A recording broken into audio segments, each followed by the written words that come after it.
ఏ ఐపీఎల్‌ల Ambani team చూసుంటారు. ప్రతి match గాలి తీసుకునే గోయంక టీమ్ చూసుంటారు. కానీ మాది కాటేరమ్మ కొడుకుల టీమ్‌రా మాది.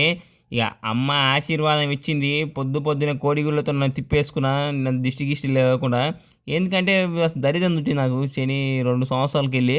ఏమైతుందేమో అసలు మ్యాచ్‌లో దిగుతున్నా మటాష్ అయితున్నా. ఇగ అందుకే ఈరోజు మంచిగా కోడిగుడ్లు, నిమ్మకాయలతోని మంచిగా దిష్టి తీసుకొని మ్యాచ్‌లకెక్కినా.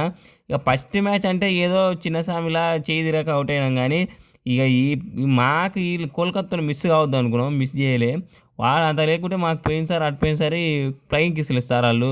చూసుకుంటామని మనుషులుంది. పోయినసారి తిమ్మే తీసినాం గానీ, ఈసారి మళ్ళా లేపాలనంటే లేపినాం.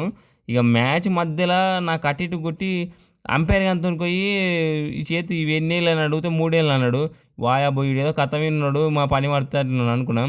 అన్నట్టే చేసిండు. అభిషేక్ శర్మ ఔట్ చేసి పడేసిండు. ఇక లేకుంటే జరంత స్కోర్ ఎక్కువనే పోతుండే 20, 30 రన్‌లు. 250 దాకా కొడుతుంటిమి. ఇంగా సింపుల్‌గా గెలుతుంటిమి. ఇంగ ఏదో అయ్యిందేదో అయిపోయింది. ఇగ నెక్స్ట్ మ్యాచ్‌ని చూసుకోండి. కాటేరమ్మ తాండవం చూస్తారు మీరు.